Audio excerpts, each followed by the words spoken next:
I should have stayed quiet. That's what they wanted. That's what everyone like me usually did. Keep your head down. Clock in, clock out, and pray your paycheck clears.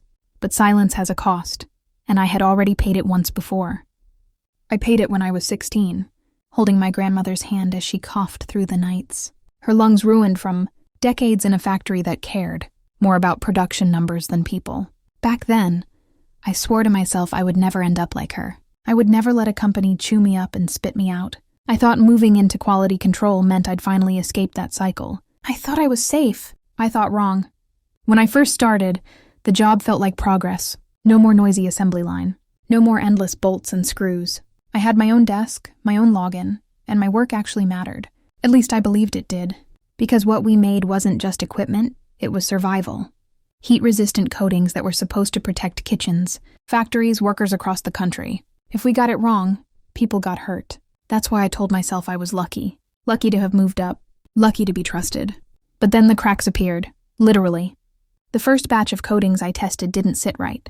They crumbled under heat simulations, buckled under stress tests. At first I thought it was just a bad batch. But when I pulled more samples from the warehouse, the results were worse. The coatings that were supposed to withstand searing, temperatures peeled away like cheap paint. I filed a report, wrote it carefully, checked it twice, attached the test data, and then nothing. No response. Weeks passed, and when I checked the system, my report had been marked acknowledged, but no further action was taken. That's when I started hearing rumors. Restaurant workers collapsing. Some ending up in hospitals with severe respiratory problems. I filed another report. This time, I didn't just upload it. I printed a copy and handed it directly to my supervisor. He smiled when he took it. Too much. Like he wanted me to feel reassured. But the next day, the report was gone. Wiped from the system. That's when I realized it wasn't a mistake. Someone was making sure my reports disappeared. I began to notice the small things. Coworkers who used to laugh with me in the break room suddenly avoided me. Conversations went silent when I walked by. Meetings ended the moment I raised my hand. And then there was Colton. Colton, my boss, the man everyone else seemed to fear. He cornered me one evening, long after most had left the office. My desk lamp was the only light still burning. I didn't hear him approach, but I smelled his cologne, bitter, heavy, suffocating. His voice cut through the silence like a blade. "Drop it, Dora," he said, "before it drops you." The words weren't a threat. They were a sentence. And in that moment, I understood. This wasn't about a broken batch. This wasn't about sloppy manufacturing. This was bigger. Something they would bury at any cost. I should have felt fear. Maybe a part of me did. But mostly I felt something else. A memory. My grandmother's face in her hospital bed. Her voice weak as she whispered, "The company will always choose profit over people. Remember that, Dora?" Back then I thought she was bitter. But she wasn't. She was right. So I dug deeper. I started working late, long after Colton had gone home. I pulled files from old archives, dug into backup systems I wasn't supposed to access, and what I found made my skin crawl. Test results that showed failure rates far higher than what was published. Internal memos warning that Northline Chemical, the new supplier, was cutting corners. Emails marked confidential, where executives discussed the costs of fixing the issue versus the costs of covering it up. Every file I saved felt like a match tossed onto gasoline. Every secret I uncovered made the shadows around me thicker. Then came the phone calls. Always late at night. Always when I was alone. I'd answer, and there would be nothing but silence. Sometimes breathing, slow, heavy, measured. The first time, I told myself it was a wrong number. The second time, I tried to ignore it. By the third, I knew. I wasn't just digging into them anymore. They were watching me. I started sleeping less, checking over my shoulder every time I walked to my car. Once I came home to find my apartment door slightly open. Nothing inside was missing, but the feeling lingered. Someone had been there. Someone wanted me to know. But here's the thing about fear. Once it takes root, it either crushes you or it sharpens you. For me, it sharpened everything. My focus, my determination, my resolve. I wasn't going to be silenced.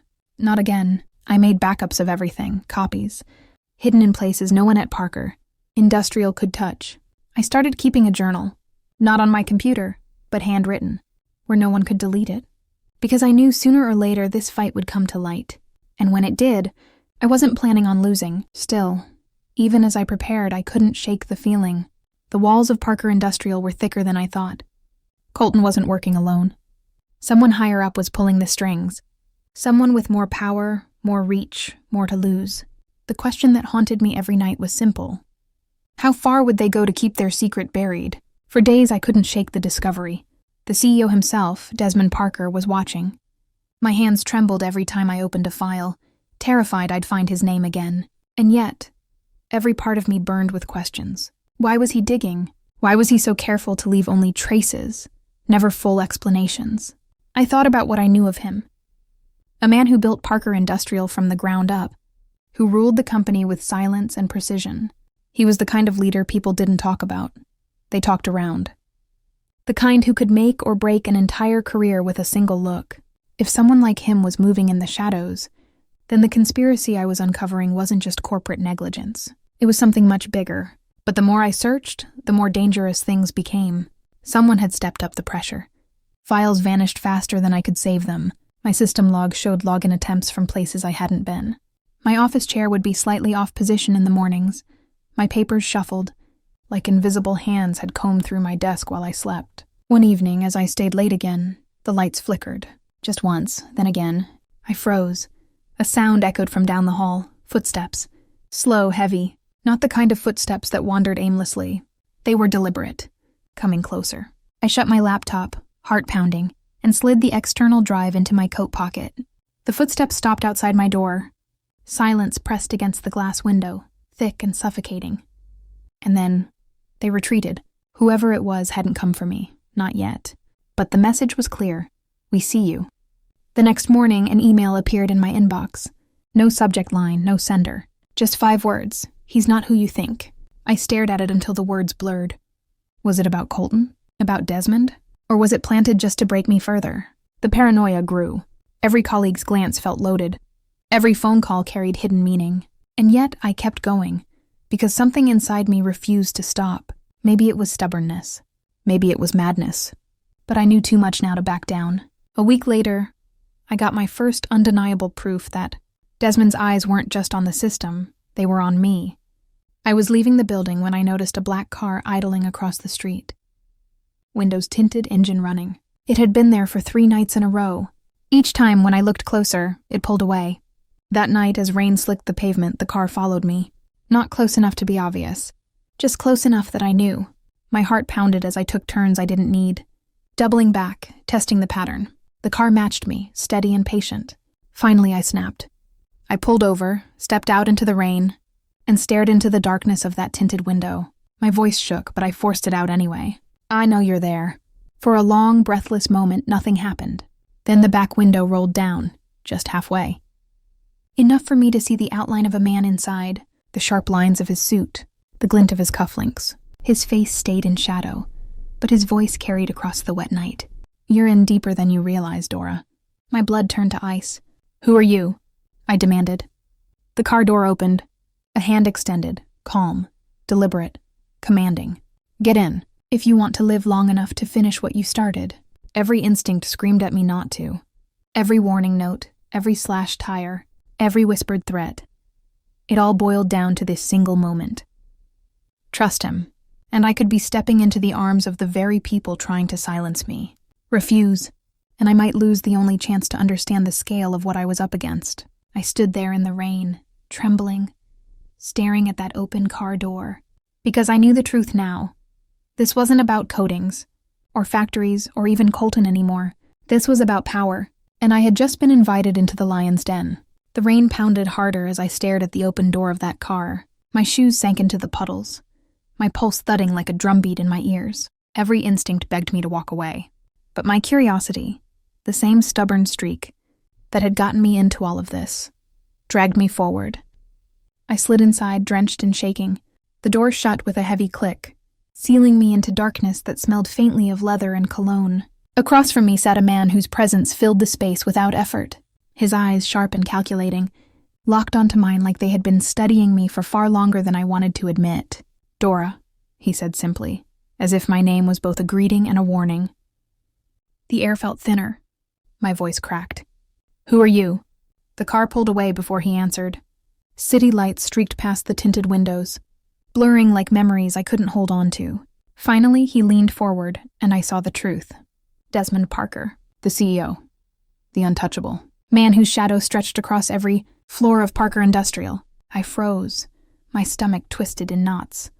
Why are you following me? A faint smile curved his lips, one that didn't reach his eyes. Because you've been stirring up a storm I can no longer ignore. My hands clenched into fists in my lap. So you know? About the coatings? About Colton? About Northline Chemical? He studied me for a long, unbearable silence, then leaned back in his seat. I know enough to see you've been targeted. I know enough to see you won't stop, no matter what they throw at you. They're trying to bury me, I whispered. And if you know that, why haven't you stopped them? His gaze hardened. Because rooting out rot requires more than a single strike. You don't just cut away the branch, Dora. You burn the roots. If I had moved too early, they would have buried me too. The weight of his words sank in. This wasn't just about a bad supplier or a greedy manager. The corruption had reached the highest levels. And yet something in his tone made me uneasy. You want me to help you? I said slowly. I want you to keep doing what you're doing, he replied. But with me guiding you, instead of you wandering in the dark. My chest tightened. And what do you get out of this? That smile again. Cool. Controlled.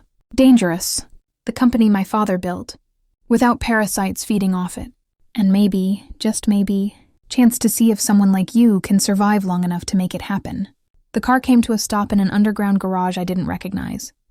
He handed me a folder thick with documents, each page stamped with dates, signatures, and transactions that made my blood run cold. Payoffs, cover-ups, a trail of money flowing from Northline, chemicals straight into the hands of board members I had passed in the hallways. This is only the surface, Desmond said. They've been poisoning more than products.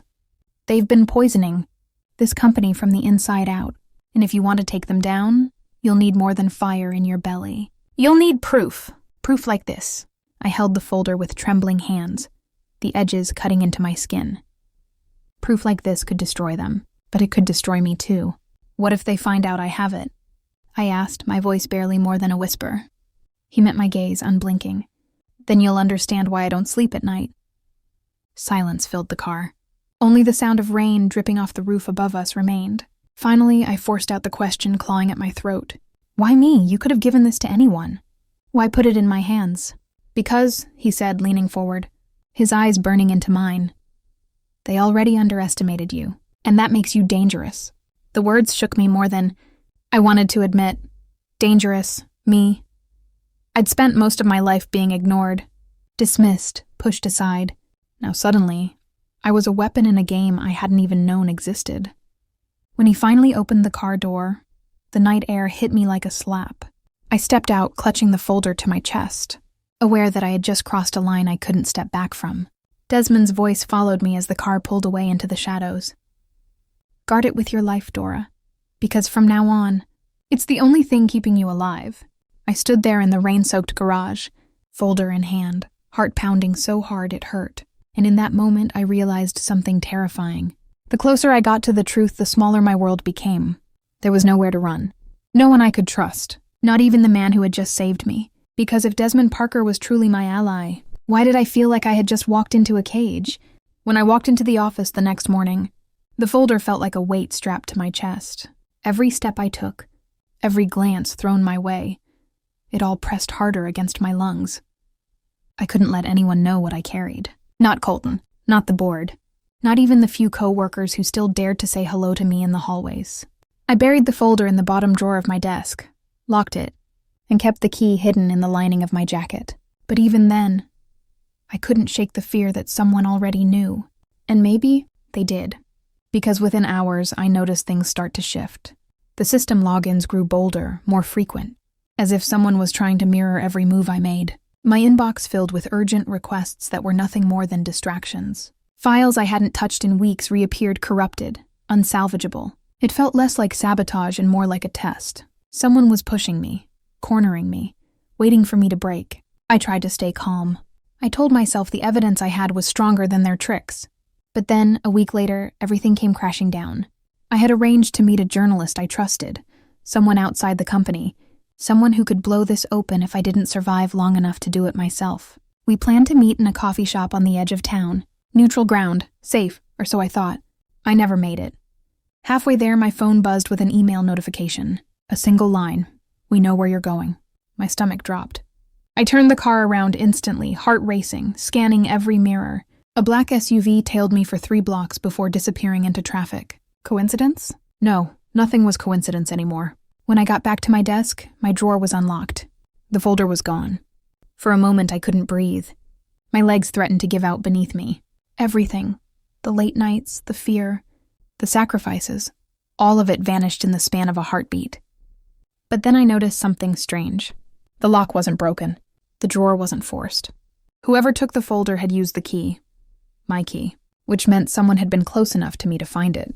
Someone who had been pretending to be harmless. The realization hit like a knife in the ribs. This wasn't just sabotage. This was betrayal. I staggered into the bathroom and locked the door behind me. My reflection stared back at me from the cracked mirror, pale, shaken, desperate. My mind replayed every interaction I'd had over the last few weeks. Every smile, every nod, every "you're doing a great job, Dora," whispered like poison. Who was it? I wanted to believe it wasn't Desmond. That the man who handed me the folder wasn't the same one who had orchestrated its theft. But hadn't he said himself that this was a game of survival? That everyone was underestimated until they weren't? Maybe I'd been the one underestimated. Maybe I was never the player, only the pawn. That night, I stayed long after the building emptied. My fingers hovered over the keyboard as I combed through backups, caches, any trace that might still exist of the stolen evidence. Hours passed. My eyes burned. My chest felt hollow. And then, buried deep in a hidden system folder, I found it. Not the entire set of documents, just one. A contract, signed, time-stamped, linking Northline. Chemical directly to a board member whose smile I'd trusted too many times. The proof wasn't gone completely. They hadn't wiped me clean. Not yet. But when I printed the page, my blood froze. Because across the bottom, in sharp black ink, was a handwritten note. "Nice try, Dora." I dropped the paper, my hands shaking uncontrollably. They wanted me to know they were ahead. They wanted me to feel the trap tightening around my throat. And in that moment, I realized something far more terrifying than the theft itself. It wasn't just that they had stolen from me. It was that they had left me just enough to keep fighting, so they could watch me burn. I didn't sleep that night. The mocking note haunted me, looping through my head until it carved itself into my bones. "Nice try, Dora." They weren't just ahead of me. They were enjoying this. Toying with me like a cat with a wounded bird. But if they wanted me to break, they'd have to work harder. By sunrise, I had a plan. Crude, desperate, but a plan nonetheless. I would stop hiding. I would stop waiting for shadows to decide my fate. Instead, I would drag this fight into the light, even if it meant burning with it. I copied the surviving contract onto 3 drives. One went into my locker at the gym across town. One I mailed to myself in a sealed envelope. And the last I tucked into the lining of my boot, where no thief could snatch it without tearing me apart first. That morning, Colton stormed into my office, with the smug grin of a man who thought he'd already won. "Pack your things, Dora, you're done here." I stared at him, unblinking. "On what grounds?" "Gross negligence," he snapped. "System tampering. Unauthorized access. You're finished." The accusations hit like a hailstorm, but I kept my face steady. He wanted to see fear. He wanted to see me crumble. Instead, I leaned back in my chair and let a smile creep onto my lips. "Funny," I said softly. "Because the board might see things differently. Once they find out you've been cashing Northline's checks." The blood drained from his face. Just for a second, just enough to confirm what I already knew. And in that instant, I realized I had him cornered. But cornered animals are the most dangerous. That evening, as I left the building, 2 men I'd never seen before blocked my path. Broad shoulders, blank eyes, the kind of men who didn't bother with words. One of them reached for my arm. I bolted. My legs carried me faster than I thought possible, the city blurring around me. I didn't stop until I stumbled into the glow of a crowded diner, chest heaving, hands trembling. They didn't follow. They didn't need to. The message was clear. I was no longer safe anywhere. The next day, a meeting notice appeared in my inbox. Boardroom. Mandatory.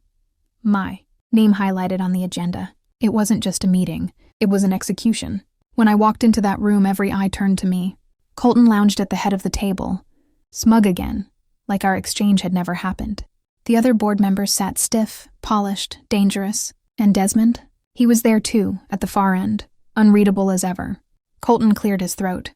Ladies and gentlemen, I'd like to present proof of Dora's misconduct. The screen flickered to life, displaying altered logs, fake messages, fabricated evidence painting me as the saboteur. My stomach twisted. They weren't just firing me, they were destroying me. I felt the walls close in. My pulse hammered, and then I remembered the drive in my boot. My hands shook as I stood. You want proof? I said, my voice sharper than I felt. Fine, let's talk about proof. Gasps rippled through the room as I plugged the drive into the projector. The contract blazed across the screen, Northline's signature glaring back at them. My heart pounded in my chest as I spoke. Louder now, stronger. This isn't my negligence. This is your corruption. This is money in your pockets while workers get sick. This is the rot you tried to bury. The room erupted. Shouts, denials, demands. Some board members slammed their hands on the table. Others glanced nervously at one another, their guilt written in their silence. But the chaos didn't matter, because in the middle of it I caught something else. Desmond, watching me. Not with surprise, not with outrage, with calculation. As if all of this, was unfolding exactly the way he wanted. The realization chilled me to the bone. I wasn't sure if I had just exposed the board, or walked straight into Desmond's trap. The boardroom was chaos. Voices rose, accusations flew, fists slammed against polished oak. Yet in the middle of it all, Desmond Parker sat still, calm as stone, his eyes locked on me. I should have felt victorious. I had just thrown Colton into the fire, pulled back the curtain, shown them their lies could no longer survive in silence. But instead, all I felt was dread, because Desmond wasn't shocked. He wasn't furious. He wasn't even curious. He was satisfied. And that terrified me more than anything. Colton was the first to explode. This is a fabrication. A desperate trick from a bitter employee. His voice cracked, his forehead slick with sweat. But no one was listening to him. They were watching Desmond, waiting for his verdict. Finally, Desmond rose from his chair. The room fell silent. His footsteps echoed as he circled the table, each one deliberate, heavy, final. He stopped beside me, close enough that I could feel the weight of his presence pressing down on my shoulders. Impressive, he said softly, so only I could hear. You played your part better than I expected. The words sent ice through my veins. Part, I whispered. He straightened, addressing the room. The evidence is clear. Colton has betrayed the trust of this company. Effective immediately, he is removed from his position and stripped of authority. Gasps filled the air. Colton lurched to his feet, face red with fury. You can't do this. 2 security officers stepped forward, grabbing him by the arms. His protests echoed as they dragged him from the room. The door slammed shut behind him, leaving a heavy silence in his wake. Desmond turned back to me, his expression unreadable. And as for Dora, he paused, letting the suspense bleed into every corner of the room. She will remain. Effective immediately, she is to lead a temporary safety task force until further notice. The board murmured. Shock, resistance, reluctant acceptance. I stood frozen, unsure if I had just been promoted or imprisoned. When the meeting adjourned, Desmond caught my arm as I tried to slip away. His grip was iron, his voice low. You wanted to win, Dora, and now you have. But don't confuse a victory with freedom. I pulled away, my heart hammering. Why me? Why not bury this like you've buried everything else? His eyes darkened. Because every empire needs a face. Someone the people can believe in. You've proven yourself useful, and I reward usefulness. Useful, I repeated, the word sour in my mouth. He leaned closer, his breath hot against my ear. But don't mistake usefulness for safety. The moment you stop serving my vision, you'll vanish like the rest of them. Then he let me go, walking away without a backward glance. As if my future already belonged to him, I stood alone in the empty boardroom, my body trembling. The folder, the contract, the confrontation, none of it had been mine. It had all been part of his game. The realization settled like poison in my chest. I hadn't beaten Desmond Parker. I had been used by him to beat Colton. But even as the truth crushed me, another thought sparked deep inside. If I had been his pawn once, I could still turn the board. Because pawns, when they cross the line, don't stay pawns forever. That night, I hid the last surviving copy of the contract where even Desmond wouldn't look. I encrypted it, sealed it, and tucked it into a system far outside Parker Industrial's reach. For the first time in weeks, I felt something more than fear. I felt resolve. Desmond might think I was his weapon. He might think I was trapped. But he had underestimated me, just like everyone else, and that mistake was going to cost him. I didn't sleep for days. The weight of Desmond's words clung to me like smoke, choking me every time I closed my eyes. Useful, replaceable, disposable. But he had miscalculated. He thought fear would keep me loyal. He thought ambition would keep me obedient. What he didn't realize was that betrayal sharpens a person more than loyalty ever could. I started watching him the way he had watched me. His patterns, his meetings, the sudden silences in conversations when I entered a room. The more I observed, the clearer it became. He was cleaning house. Colton had been only the beginning. One by one, board members who had taken Northline's money were pushed out, publicly disgraced or quietly vanished. And at the center of it all stood Desmond Parker, the man who styled himself as savior, the man who pretended I was his chosen weapon. But I wasn't chosen. I was trapped, unless I could turn his game against him. The contract I'd hidden burned in my mind like a fuse waiting to be lit. On its own, it was dangerous but not fatal. Desmond could explain it away, spin it, bury it. But if I paired it with the trail he left behind, the same trail I'd been too afraid to touch until now, it could become a firestorm big enough to consume him. So I took the risk. Night after night, I combed through systems he thought I didn't know existed. I pieced together transactions, ghost files, secret memos. My desk became a battlefield of red strings and notes scrawled in the dead of night. And then, one evening, my screen lit up with the proof I'd been chasing. A hidden fund. Millions siphoned not just into Colton's pockets, but into Desmond's own offshore accounts. My breath caught in my throat. My hands shook. This wasn't just oversight. This wasn't just him cleaning up corruption. He was the corruption, and suddenly I understood why he needed me alive. I wasn't his partner. I was his shield. The face he could parade in front of the workers, the board, the press, while he kept lining his empire with poisoned gold. The realization almost broke me. Almost. But instead, it steeled me. I scheduled the board meeting myself. A bold move. One that would either crown me or kill me. Invitations sent, documents prepared, my secret arsenal loaded onto drives and hidden backups. My pulse thundered with every keystroke. When the day came, the air in the boardroom was thick, suffocating. Desmond sat at the head of the table, calm, unreadable, his eyes gleaming with quiet amusement, as if he already knew my every move. "Miss Dora," he said smoothly, "you called this meeting. Do enlighten us." The condescension in his voice lit a fire in my chest. I rose, my heart pounding but my voice steady. "I'm here to finish what I started." Gasps rippled through the room as I connected my drive. Documents spilled across the screen. Contracts, transfers, time-stamped logs. I spoke each word like a blade, cutting through the silence. This isn't about Colton. It was never just about him. This rot goes deeper, into the very core of Parker Industrial. And at the center of it, my eyes locked on Desmond, is you. For the first time, his mask cracked. Not much. Just a flicker of annoyance in his eyes. But it was enough. The board erupted. Some shouted denials. Others demanded explanations. But the tide had already turned.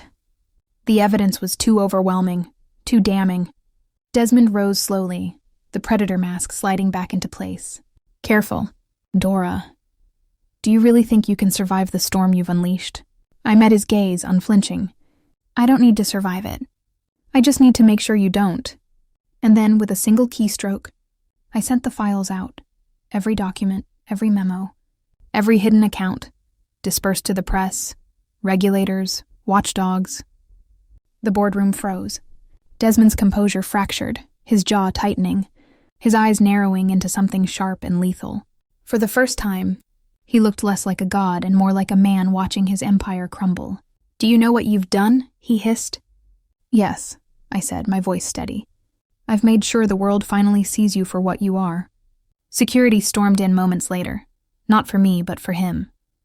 The board's voices rose in unison, demanding his removal, his arrest, his erasure.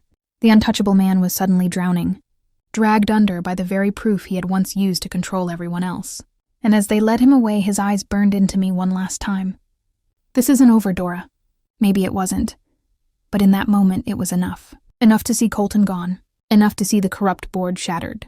Enough to see Desmond Parker, the man who thought I was his pawn, stripped of his crown. Weeks later, when they asked me to take his place, I accepted. Not because I wanted power, not because I wanted revenge, but because someone had to rebuild what they had destroyed. I launched the safety task force. I created the certification program. I built the compensation fund. Every decision, every reform, every safeguard, I made them for the workers whose voices had been ignored for too long, and for my grandmother, whose lungs had been scarred by companies like this long before I was ever born. As I stood in the CEO's office, the city stretching out before me, I finally understood. I hadn't been a pawn. I hadn't even been a weapon. I had been the reckoning.